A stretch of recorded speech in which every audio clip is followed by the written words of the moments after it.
اعوذ باللہ من الشیطان الرجیم بسم اللہ الرحمن الرحیم فلما نسوا ما ذکروا به فتحنا علیہم ابواب كل شیء حتی اذا فرحوا بما اوتوا اخذناهم بغتة فاذا هم مبلسون فقطع دابر القوم الذین ظلموا والحمد للہ رب العالمین۔ سورۃ الانعام آیات 44 اور 45۔ فلما پس جب نسو انہوں نے بھلا دیا ما ذکروا بہ جس سے انہیں نصیحت کی گئی تھی، اور ما ذکروا بہ کے معنی ہوں گے کہ جس چیز کے ذریعے سے ان کو یاد دہانی کرائی گئی۔ یہاں سے اشارہ اسی بأسا اور ضرا جو پچھلی آیات میں گزرا ہے کہ اللہ کی طرف سے تنگیاں اور آزمائشیں، تکلیفیں، مالی اور جسمانی مصائب کی طرف ہے، جن سے اللہ تعالیٰ نے ان کو اس لیے مبتلا کیا تھا کہ وہ نصیحت حاصل کریں۔ اگر انہوں نے پیغمبروں کی بات نہ مانی تو ان تنبیہات کے بعد جو اگلا ہے معاملہ وہ سخت عذاب کا ہے، اور عذاب بھی ایسا کہ جس کے بعد پھر کسی کے لیے کوئی چھوٹ نہیں ہے۔ لیکن ساتھ ساتھ ہوتا بھی یہی رہا کہ جیسے ہی وہ سختی ہٹتی اس کے گزر جانے کے بعد وہ اس کو نظر انداز کر دیتے۔ پھر اللہ تعالیٰ کی صورتحال میں ایک اور سنت ہے، اس کی طرف اشارہ فرمایا جا رہا ہے۔ فتحنا ہم نے کھول دیے، علیہم ان پر، ابواب کل شیء، ابواب باب کی جمع، دروازے، کل شیء ہر چیز کے۔ اب اس صورتحال میں یہ بھی اللہ تعالیٰ کی سنت کہ جس کو قرآن کے دوسرے مقامات پر امہال یعنی ڈھیل کے ساتھ بھی تعبیر کیا گیا ہے، مطلب یہ ہے کہ جب پیغمبر کی تکذیب کرنے والے اللہ کی تنبیہات کو نظر انداز کر دیتے ہیں تو اللہ ان کی رسی کو دراز کر دیتے ہیں، ان کے تمام مطلوبات جو ان کی چاہتیں اور خواہشیں ہیں وہ پوری ہونا شروع ہو جاتی ہیں، ان پر آسمان سے بارش برسنا شروع ہو جاتی ہے، ان کے رزق میں فراوانی ہو جاتی ہے، وہ جو چاہتے ہیں ان کو میسر ہونا شروع ہو جاتا ہے، اور خوشحالی امڑ آتی ہے ان میں۔ اس ساری صورتحال میں وہ اتنے مگن ہو جاتے ہیں کہ اپنی پھر زندگی میں اترانے اور اکڑنے لگتے ہیں، اور جو ان کے اندر کا خبث ہوتا ہے وہ سارا باہر ہو جاتا ہے، باہر آ جاتا ہے، ظاہر ہو جاتا ہے۔ اور پھر اس کیفیت میں انسان کو یہ بات بھی سمجھ لینی چاہیے کہ اس آیت سے یہ بات معلوم ہو رہی ہے کہ اگر کفر اور شرک اور اللہ کی نافرمانی کے باوجود کوئی قوم دنوی مال کے لحاظ سے نہایت ترقی یافتہ اور خوشحال ہے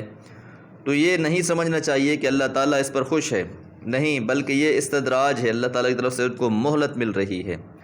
اب کیا ہوتا ہے، وہ اس مہلت کی وجہ سے فائدہ لینے کے بجائے الٹا اس میں مزید خرمست ہو جاتے ہیں، حتیٰ یہاں تک کہ اذا فرحوا وہ خوش ہو جاتے ہیں، بما اوتوا جو انہیں دیا گیا ہے، اخذناہم بغتۃ ہم انہیں پکڑ لیتے ہیں اچانک سے ان کی رسی کھینچ لی جاتی ہے، فاذا پس تب ہم وہ مبلسون نا امید ہو جاتے ہیں، یعنی ایک دم سے ان کا سارا سلسلہ ختم کر دیا جاتا ہے اور پھر کچھ باقی نہیں رہتا۔ فقطع پس کاٹ دی گئی، دابر القوم قوم کی جڑ، دابر کا لفظ اصل اور جڑ کے لیے استعمال ہوتا ہے، الذین ان لوگوں کی ظلموا جنہوں نے ظلم کیا، کہ ایسی قوم کو اللہ تعالیٰ نے سرے سے ہی ختم کر دیا۔ اور سورہ اعراف میں اللہ تعالیٰ نے بہت سی ایسی قوموں کے تذکرے بیان فرمائے ہیں، جس طرح حضرت نوح علیہ السلام کی قوم ساری کی ساری ہلاک کر دی گئی، حضرت صالح علیہ السلام کی ساری قوم ہلاک کر دی گئی، حضرت ہود علیہ السلام کی قوم کو ہلاک کر دیا گیا، حضرت لوط علیہ السلام کی قوم کو ہلاک کر دیا گیا۔ تو ایسی بہت سی قوموں کے واقعات اللہ تعالیٰ نے قرآن مجید میں بیان فرمائے جو حد سے بڑے، حد سے تجاوز کیا، جب انہوں نے اللہ تعالیٰ نے پوری کی پوری قوم کو ہی ہلاک کر کے اس کی جڑ کاٹ دی۔ اب یہاں یہ بات بھی سمجھ لینی چاہیے کہ اگلی بات جو ہے والحمد للہ، اور تمام تعریفیں اللہ کے لیے ہیں، رب العالمین جو تمام جہانوں کا رب ہے۔ ایک طرف تو پوری قوم ہلاک کر دی جائے اور دوسری طرف اللہ تعالیٰ کی حمد و ثنا، تو یہ بات سمجھ لیجئے کہ ایسے لوگ جو اللہ کے نافرمان، رسولوں کے انکاری اور بغاوت کرنے والے ہیں، ان سے کائنات کی ہر چیز ناخوش ہوتی ہے، زمین، درخت، حجر و شجر، ہر چیز ان سے ناخوش ہوتی ہے۔ اور جب ایسے لوگوں کو جو نافرمانیاں کرنے والے ہیں، جب انہیں ہٹا دیا جاتا ہے، ختم کر دیا جاتا ہے، تو ان کے ختم ہونے پر ہر چیز خوش ہو جاتی ہے، ہر چیز خوشی مناتی ہے، اللہ کی حمد و ثنا بیان فرماتی ہے۔ اس کو بس اس طرح سمجھ لیجئے کہ جس طرح کسی باغیچے میں کوئی ایسا درخت لگا ہوا ہو جو انتہائی زہریلا قسم کا ہو اور اس کا زہر پھیلتا جا رہا ہو، اب اس درخت کو جڑ سے ہی وہاں سے نکال دیا جائے تاکہ وہ دوسرے درختوں کو اور دوسرے پھولوں کو اور پھلوں کو نقصان نہ پہنچائے، تو یقیناً اس کے نکل جانے سے باقی سب کے لیے خوشی کا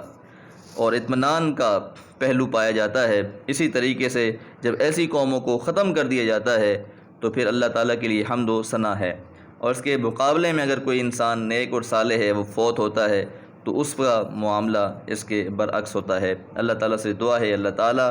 ہمیں بھی صالحین میں سے اور ان لوگوں میں سے بنا لے جن سے اللہ تعالیٰ راضی ہے۔ وما علیہ الا البلاغ۔ اعوذ باللہ من الشیطان الرجیم، بسم اللہ الرحمن الرحیم۔ قل ارأیتم ان اخذ اللہ سمعکم وابصارکم وختم علی قلوبکم من الہ غیر اللہ یأتیکم بہ انظر کیف نصرف الآیات ثم هم یصدفون قل ارأیتکم ان آتاکم عذاب اللہ بغتة او جہرة هل یہلک الا القوم الظالمون۔ سورۃ الانعام آیات 46 اور 47۔ قل کہہ دیجئے، ارأیتم تمہارا کیا خیال ہے، تم کیا دیکھتے ہو، ان اخذ اللہ اگر لے جائے اللہ تعالی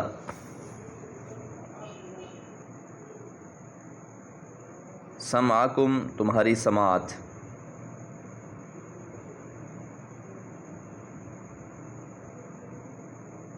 وابصارکم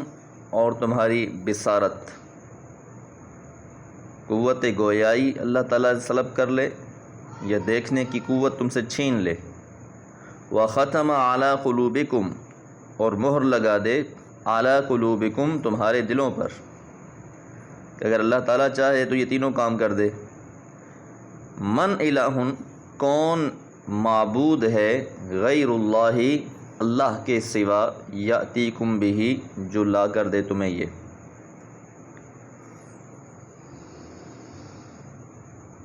یہ اسی مطالب عذاب کا جواب ایک اور انداز سے بیان کیا جا رہا ہے کہ اگر اللہ تم پر کوئی عرضی یا سماوی آفت بھیج دے تو کوئی اس کا ہاتھ پکڑنے والا نہیں۔ پہلے یہ بات ارشاد فرمائی تھی، اب یہاں یہ ارشاد فرما رہا ہے کہ اللہ تعالیٰ اگر کسی عقلی اور باطنی یا روحانی عذاب میں مبتلا کر دے تو کوئی اور ہے جو تمہیں اس سے نکال لے۔ ابھی تو اللہ نے سننے، دیکھنے اور سمجھنے کی قوتیں دے رکھی ہیں، لیکن اگر ان سے یہ کام نہیں لیں گے، اگر اللہ تعالیٰ پھر ان کی قوت سماعت و بصارت سلب کر لے اور ان کے دلوں پر مہر لگا دے کہ جس کے بعد سوچنے اور سمجھنے اور دیکھنے کی صلاحیتیں ان کی ساری ختم ہو جائیں، تو بھلا پھر کون ہے اللہ کے علاوہ جو دوبارہ سے ان قوتوں اور صلاحیتوں کو ان کو واپس کر سکے؟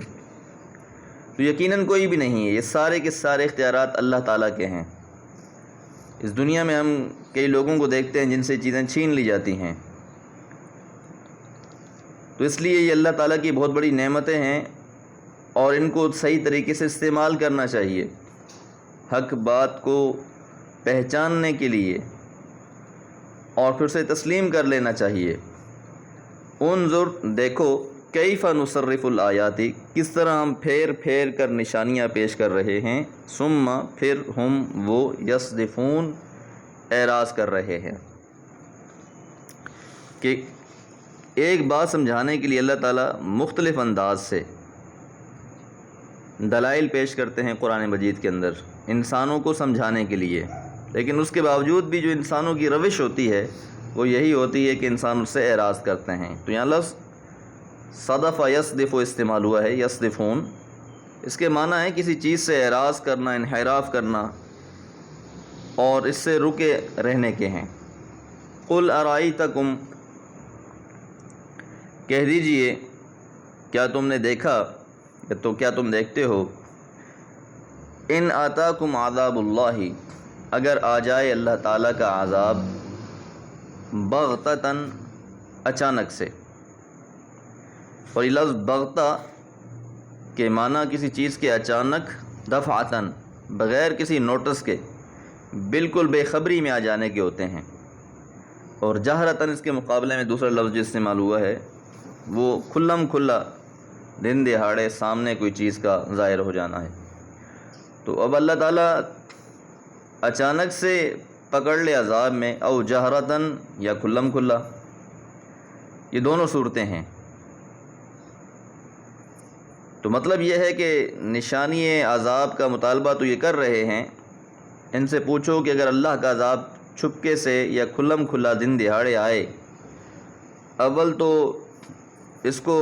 روکے گا کون؟ پھر ان سے یہ پوچھو کہ بجلی گری تو کن پر گرے گی؟ انہی ظالموں پر تو گرے گی جو اپنی شامت سے اس کو دعوت دے رہے ہیں، جو اپنی بدعمالیوں سے اور اس کے سزاوار ہیں، یا کسی اور پر تو یقینی طور پر یہ نہیں گرے گی۔ اس لیے فرمایا کہ حل یہلک، نہیں ہلاک کیا جائے گا، الا القوم الظالمون، سوائے ظالم قوم کے، یعنی جو انکاری لوگ ہیں انہی کو ہلاک کر دیا جائے گا۔ تو یہاں یہ بات ملحوظ رکھیے کہ اس سے مراد وہ عذاب ہے جو انبیاء کی تکذیب کرنے، ان کو جھٹلانے والی امتوں پر اتمام حجت کے بعد آتا ہے۔ عذاب کے معاملے میں سنت اللہ یہ ہے کہ نبی کے جھٹلانے والے ہلاک کر دیے جاتے ہیں اور اہل ایمان کو بچا لیا جاتا ہے۔ رہی جو اس سے پہلے آزمائشوں کا تذکرہ تھا بالبأساء والضراء کے ساتھ، چھوٹی چھوٹی تکلیفیں اور آزمائشیں جو امت پر آتی ہیں، قوموں پر آتی ہیں، تو وہ اس امتیاز کے ساتھ نہیں آتی، بلکہ اس میں سب ملوث ہو جاتے ہیں، یعنی وہ نیک لوگوں پر بھی آ جاتی ہیں، بروں پر بھی آ جاتی ہیں۔ لیکن جو یکبارگی آ جانے والا عذاب ہے، جو اختتامی عذاب ہے، اس میں اللہ تعالیٰ پیغمبروں اور اہل ایمان کو بچا لیتے ہیں اور انہیں ان بستیوں سے نکل جانے کا حکم دے دیتے ہیں، اور باقی جو لوگ پیچھے رہ جاتے ہیں ان پر عذاب آ جاتا ہے، جس طرح کہ حضرت نوح علیہ السلام کے واقعے میں بھی بیان کیا گیا اور حضرت لوط علیہ السلام کے واقعے میں بھی یہ بات مذکور ہے۔ تو یہاں پر بھی اللہ تعالیٰ بات کہہ رہے ہیں کہ اللہ تعالیٰ اپنے پیغمبر اور اپنے ایمان لانے والوں کو تو بچا لیں گے، جو ہلاک ہونے والے ہوں گے وہ وہی ہوں گے جو پیغمبر کی تکذیب کر رہے ہیں، ان کو مان نہیں رہے اور اسلام قبول نہیں کر رہے۔ اللہ تعالیٰ سے دعا ہے اللہ تعالیٰ آیات محکمات کو سمجھنے کی توفیق عطا فرمائے۔ وما علیہ الا البلاغ۔